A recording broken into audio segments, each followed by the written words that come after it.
Bitcoin and the altcoins continue to mirror this pattern almost perfectly, telling us in the days and weeks ahead, the crypto markets are likely to see significant price recovery. This was then further reinforced yesterday at the FOMC meeting, and I'm going to break that down for you in this video. I'm also going to tell you that there is one area of the market that I've personally been investing in heavily in the last few days, particularly now after that FOMC meeting is out the way, because I think that those coins are going to see the fastest recovery first and see some of the best returns over the crypto market ahead. So if that sounds good, hit the like button. And let's get into today's video. Now guys, for those of you who have not been following my channel over the last couple of weeks, let me just quickly show you what this pattern is telling us and why it's almost like a crystal ball of what is coming ahead, despite the news and noise that you're hearing out there. This black line is the global liquidity index. And as you can see by looking at this chart, every time we've had a downtrend in global liquidity, we then see an uptick. And this results in very strong price corrections in Bitcoin. I'm talking good, strong pushes like this. Good, strong push, good, strong push. And this was a little bit of an anomaly, but that was due to the Bitcoin ETFs. Ever since we've had the ETFs, this is matched up even more perfectly, and that's because Bitcoin is now more closely linked to global markets. Now, I don't recommend that you just listen to what I'm saying on this. I recommend that you go and try it for yourself before just writing down below that, oh, this can't possibly work, whatever. Okay, do it for yourself. Go to tradingview.com, go to indicators, go to M2 Global and select the second one here, okay? This is going to give you the black line. But what we need to know as well is that this is delayed by 10 weeks. But what we really need to know is that Bitcoin moves 10 weeks after global liquidity. Why? It takes 10 weeks of liquidity coming into the market, going into bonds and real estate and all the others before it gets into the risk end of the risk curve, okay, which is Bitcoin and the altcoins. So type in 10 and then click OK, and that's going to reset your global liquidity index so that it runs 10 weeks ahead. This means that we then have an understanding that over the next 10 weeks ahead, the crypto markets are likely to increase significantly to levels that we saw Bitcoin at in December. And we saw the altcoins, etc. back in December around these highs. But while we've seen mass fear and worry across the markets, resulting in everyone over on Google searching for recession. I stole this off Jason Pizzino. Great channel on YouTube talking about trading and what's going on in the Bitcoin kind of macro environment. He showed that every single time there was high search volume for recession, we saw a local bottom in the markets. So every time someone is searching for worrying, scary terms, it means it's probably a good time to get into the markets. This is not financial advice. This is just bringing you the research that I have been doing. You can see that we are now seeing this starting to tail off towards the downside, because last week everyone was full of fear and recession. This week everyone's like, crypto markets seem to be doing okay again. We're back in the game. Things are all right. But what is driving this liquidity? Is it all to do with the FOMC meeting yesterday? Is it to do with the Federal Reserve? Before we dive in and find out which altcoins I've been buying into, let's take a quick look at that. This is a summary from the Kobisi letter about what was in the Fed meeting yesterday. The economy is strong, but inflation is going up. The interest rate decision, which we've been waiting to hear about. We want interest rates to come down, of course. This would be good for markets. This would be good for crypto. But he's basically saying it's not going to happen yet because inflation is still high. He's then going down saying that tariffs, which Donald Trump's been putting on other countries, have driven the inflation, which is obviously not good. He then goes down to say the most important part of all, we have made technical decisions to slow the balance sheet decline. What does this mean? Everything in what we care about in crypto is about quantitative easing versus quantitative tightening. Markets go through cycles of quantitative tightening, which is what drives bear markets, into quantitative easing that drives bull markets. The Fed, basically, when it does quantitative easing, it is buying more assets to put on its balance sheet. And over the last few months, it's been selling $25 billion worth of assets every single month. Jerome Powell yesterday said that he's going to cut that number down to $5 billion, which means that quantitative tightening has just gone like that and is now indicating that we are moving from quantitative tightening towards quantitative easing, but not just yet. So, despite the fact that the Fed isn't going to cut rates yet, and everyone's like, oh, well, we can't possibly have a bull market without rate cuts, it's actually very positive. Why? Because it is now starting to move this global liquidity index in the right direction. The global liquidity index is global, not American. Therefore, what happens in the US does play a part because the US dollar is the global currency, but really, we're starting to see other countries out there desperate to print money, starting to print money. China's just been doing it in a massive way. They put like $149 billion into manufacturing. China is now booming on a manufacturing stage and is likely to continue to do that. Germany, part of the Eurozone, has just started to invest heavily in its military. And this effectively counts like pumping stimulus into their economy. Okay, this is the Eurozone. It's good. The euro is going up, bringing more liquidity. All of these different factors are basically being driven by the fact that the US dollar is coming down. So this US dollar coming down means that other countries out there can stimulate their economy, even if the Fed wants to keep theirs nice and tight for a while. And it means that this line will continue to climb all until a time when the Fed decides to cut interest rates, which will literally send this line vertical and things will go crazy. Okay, when the Fed cuts interest rates, it means that everyone else out there can start printing money like they are so desperate to do. And that's going to send this global liquidity line skyward, indicating a bull market. This happens literally every time we get a crypto bull market. It's nothing to do with the halving. It's nothing to do with Donald Trump or what anyone's really been saying. It is all to do with a global liquidity index that is cyclical. So here's the thing. Right now, if we look at this on the weekly, you can see that we are going to enter into the 24th of March very, very soon and see this nice spike up. Now, I've seen other YouTubers talk about this. I've seen lots of people commenting on my charts down below saying that you're wrong. This is not 10 weeks. It's actually linked to 15 weeks. And I will admit, if you go and put 15 on here, there is also similarities in how this runs. You can see that on this other model, they're basically suggesting that the Bitcoin price starts to move up before the global liquidity index. So maybe you could say that right now we're seeing the price increase before the global liquidity index, which results in pretty much exactly the same thing happening. It tells us that maybe in the short term, maybe over the next week or two, we could see a further little dip, but then we just end up in this bull market phase, whatever. Don't just say that I'm wrong. Go and test it for yourself, okay? Because that's what you should do, no matter what is said. Don't just invest in something because I told you to do it, because I never tell you to do it, because that would be financial advice. And this channel is just for entertainment purposes, not to give you financial advice. That's why I'm going to tell you what I am doing right now, and you should then use the information to go and understand for yourself whether or not I'm making a good choice for myself and whether it would be a good choice for you as well. Hence, do your own research. Now, from my understanding, I don't believe that the altcoins and Bitcoin have much downside left in the tank. And particularly if I look across to the total crypto market, you can see it follows the same model. And in fact, if you go and look at certain altcoins out there, they, guess what, follow the same model. They go through highs and lows on the liquidity, and they spike in and around similar times.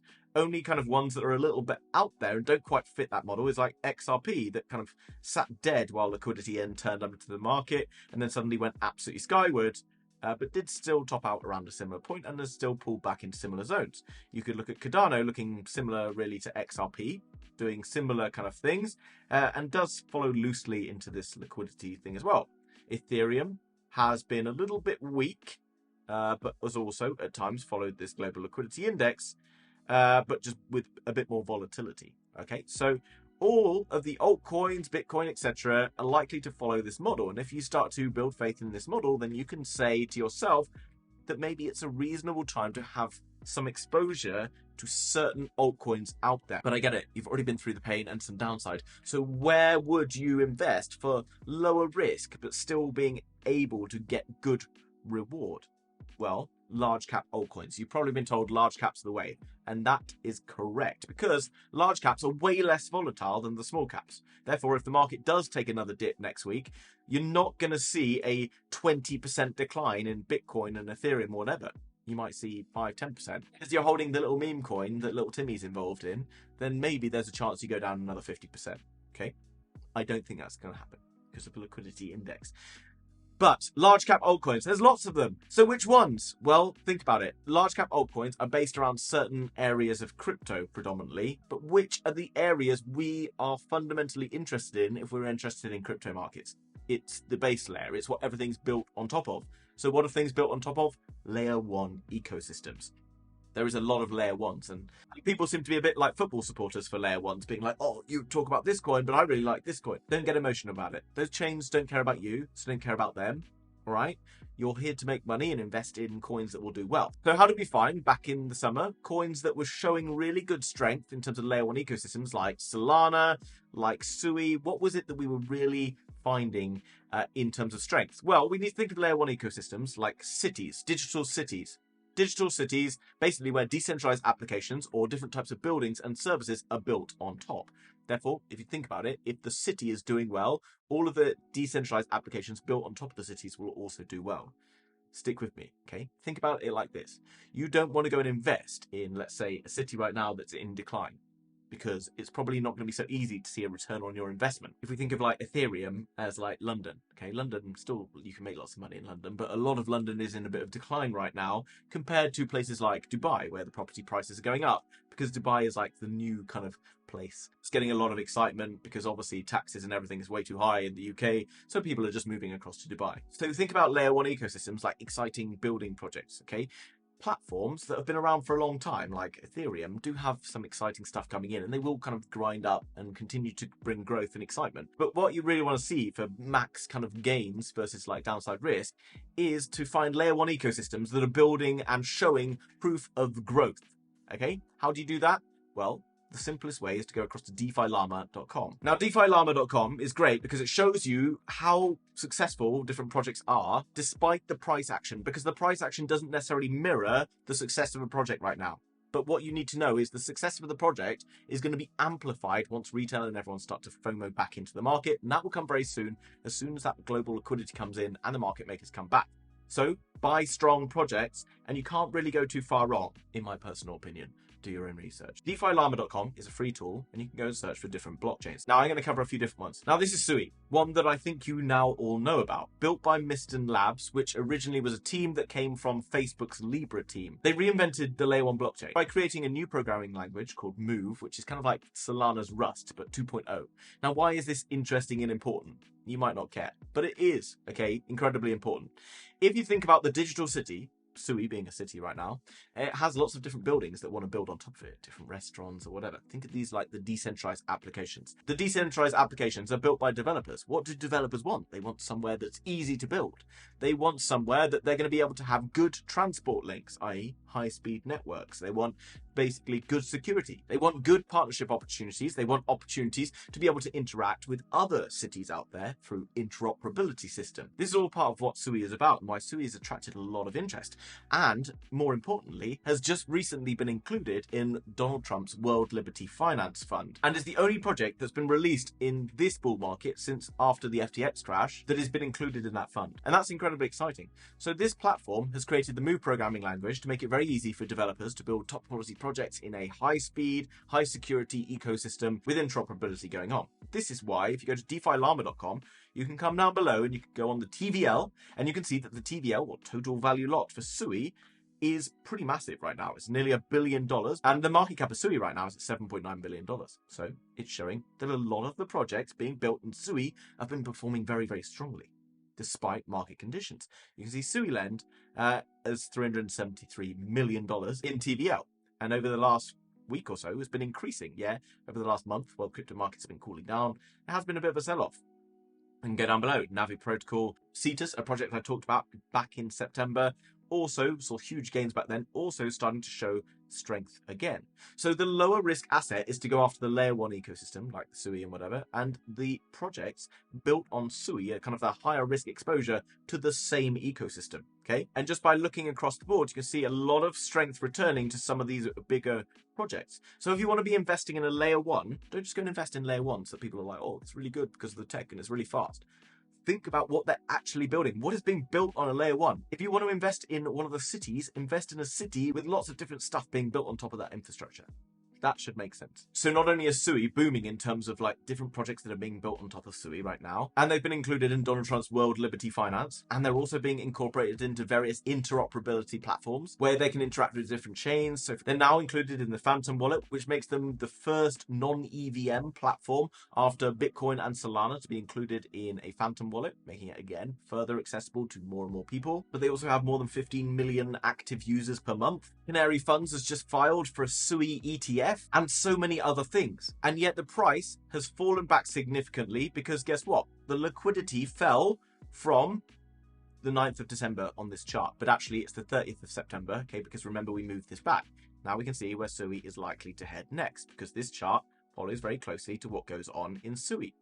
straightforward, right? So he's been working on an incredible amount of things, which makes it a project that's a bit of a no-brainer. And full disclosure, I hold a lot of SUI. You know I do, because I've been telling you back in the autumn and through the rest of like the year, I was holding SUI. Fortunately, those of you who are subscribed to my channel with the notification bell turned on, make sure you are, got into the SUI back around $1.10, around $1.20, when I said I was selling all my Solana to buy SUI, and it made up a huge portion of my portfolio. Now that we've seen SUI having this nice healthy pullback, down around 63%, currently down around 54%, I saw a good opportunity to load up. A bit of a no-brainer for me. Now, this isn't about having favorites or liking the team or whatever. This is just about understanding what's behind the scenes, what makes a project strong. In terms of volume, obviously market's cooling off right now, still around 800 mil US dollars per day. This is pretty huge, okay, for a blockchain of this size. Obviously, it's not going to be as big as like Solana and Ethereum, but those are blockchains. But Solana's got a market cap of 68 billion, which is a 10x on SUI. Ethereum is 242 billion, which is just enormous. Now, another project seems to be launching on SUI soon called Walrus, and definitely worth giving SUI a follow on Twitter to keep up to date with this. Walrus protocol comes from Miston Labs, okay, who are the team who built SUI, and it's basically a decentralized storage application. They're thinking to try and upgrade solutions like Filecoin, Arweave, etc. And all of these different projects are all IPFS. So they're all basically under the radar, like decentralized solutions on a centralized network. So this is obviously a very exciting thing to pay attention to. Walrus will be launching soon. I believe that there is different airdrops and things going on with Walrus. So make sure you check out what's going on over there. A few of the projects like Plume Network have already integrated Walrus protocol, and others will start to join the party, making this a pretty big deal in my opinion. So how big can SUI get? Well, guys, look at what happens in bull markets. In the past, bull markets were like the likes of Solana, etc. Now, SUI is around $7 billion in market cap. It doesn't mean that it's going to go to $700 billion in this bull market. I very much doubt that. Okay, so I don't think SUI is going to give you 100x, but I think in terms of risk versus reward right now, I think the upside potential is absolutely insane for a project like this versus the downside risk in the short term. You never know what can happen, but it seems to have survived pretty well through the recent turbulence, and with the uptick in liquidity coming, I think it makes a safe bet as far as I'm concerned. It's one of the biggest allocations I have in my portfolio. Now, in the coming weeks, I will give you another video about my updated portfolio and different coins I'm holding, different coins I've cut out, etc. So make sure you subscribe, notification bell turned on. Now, another project and a competitor to SUI is Aptos. And Aptos has kind of underperformed against SUI more recently because of various different reasons. But I wanted to give Aptos a bit of a nod because I've seen Aptos basically having good strength again in its TVL. Aptos is a little bit smaller. Aptos comes in with a $3.3 billion market cap. And again, you can see sort of a lot of strength growing across the board. Now, Aptos with kind of growing TVL and strength. Now, Aptos, similar to SUI in that they both used the Move programming language, and both teams came out of Libra, which was Facebook's blockchain project. So Aptos definitely worth looking into. Now, where Aptos maybe lacks against SUI is that Aptos did have a pretty weak performance back in the kind of December time. Okay, so a lot of other projects saw better performance during that period of time because SUI, for example, put in a massive all-time high, whereas Aptos actually put in another low. This is a little bit of a concern for me and why maybe I do hold more in terms of SUI. But again, you can see it's following very closely into this M2 money supply pattern. Definitely worth having a look into what Aptos does versus SUI and understanding a little bit more. Okay, you don't need to go down the lengths of why is this project better and why is that project better, but understand fundamentally what makes a layer one perform well.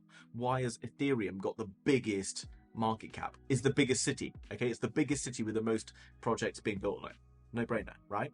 Don't go after these layer one blockchains that can't even build decentralized applications on that everyone raves about, because that's a useless city. All right. Now, many of you out there will be like, well, why are you not talking about Cardano or XRP? They're also in Donald Trump's fund. And guys, I'm not against these projects, okay? They are obviously important in the crypto market and they have shown a lot of strength, but they have enormous market caps already. And I have seen them already outperforming a lot of the market. So yes, they will in the short term do well because they are going to be used by Donald Trump to kind of push a lot of crypto narrative, etc. And that's probably pretty positive. But I don't see necessarily being able to see such good upside from these coins as you can see in some of the smaller layer one blockchains. Simply it, okay? I don't have favorites. I don't really care, okay? I just invest to try and make money. Again, if you want to go and explore more blockchains, go across to DeFi Llama and you can check out how others are performing. Avalanche, worth a mention. Exciting stuff being built on Avalanche, but why am I not really getting excited to be getting involved in Avalanche right now? Well, look at the TVL. It's not showing any particular excitement like it did back in the last bull market. If this starts to pick up, then yeah, I could be interested once more. We saw it pick up at the end of last year. I thought that was a good time. It's come back on us. Not such great timing right now, but keep a close eye on this. Worthy mentions, look at stuff on the Base chain. Obviously, Base doesn't have a token right now, okay, but there are platforms built on Base that are performing well. Base is the blockchain of Coinbase. Bit of a no-brainer that a lot of the projects built on Base will then be added onto Coinbase. Coinbase, one of the biggest exchanges out there. It's pretty much the most beginner-friendly exchange in my opinion, and I think from that you're going to get a lot of people going into these ecosystems early, so a lot of coins that eventually list on Coinbase because of their association with Base can probably do quite well. TVL looking very strong here, having broken this downtrend, now moving back towards the upside. Same way that Sui, same way that Aptos, and a lot of these other chains are growing. This TVL is a bit of an indicator of what the smart money is doing before it's reflected in the price charts. Another one that's definitely caught my eye is Sonic, previously known as Phantom, out with around a $1.5 billion valuation. Again, look at the strength seen in the growth of the TVL. A lot of projects being built on Phantom are showing more strength. That's definitely worth getting into. Now, in future videos, I will break down in more detail, perhaps the likes of Sonic, Aptos, and others out there, and any other coin that you really want me to do a deep dive on, leave a note down below, and I can cover those projects in more depth, like I did for Sui. But right now, if you're looking to invest in whatever project, don't just take my word for it, or the influencer who's talking about whatever project. Go and understand fundamentally about what it is that drives the success of these different projects. As we see Donald Trump making crypto a more major part of the future of finance and whatever else in the US, we could potentially see a shift in crypto from projects that are just really nice and exciting and do really well because people talk about them, to projects that are starting to do well because they're actually making huge revenues and building huge ecosystems and have all sorts of other things going on for them. Okay, that is the key behind finding projects that are going to be lower risk because they're still protected against downside risk because they have so many things they're working on, strong teams, good VCs behind them, against projects that have been made to sound really good but actually might not have so much strength behind them. Now, if you want to buy any of these projects, obviously go and do your own research before you do that. Okay, none of what I said is financial advice, but I recommend going and using either Bitunix or WEEX, which is linked down below. I use both of these exchanges on a daily basis because they have some of the lowest fees available across crypto. Not only that, but only major, larger cap coins can be bought on Coinbase, Binance, etc. If you want to buy smaller, mid-cap coins, which we'll be talking about in the coming weeks, and obviously you're going to see that because you're subscribed, then you need to have access to an exchange like Bitunix or WEEX. Now, neither of these exchanges require KYC, so no matter which country you live in, you can access these platforms and trade different cryptos on them without having to register your personal details. Obviously, that might be beneficial for you depending on where you're living around the world, but obviously that's not advice. Go and understand the law in your own country before making any choices on that. Now, if you use my link down below for either of those exchanges, I recommend having both. Then you'll get a significant bonus for signing up through those links, so make sure you use my link and use the code that is provided for you down below in the description. Now guys, hope you found today's video useful. Hit the like button. If you are new to the channel and you want to know more in depth about what's really going on, what really drives crypto prices, what really drives the crypto market, then make sure you are subscribed. And we will go through this bull market and make as much money as possible together. See you in the next one. Bye-bye.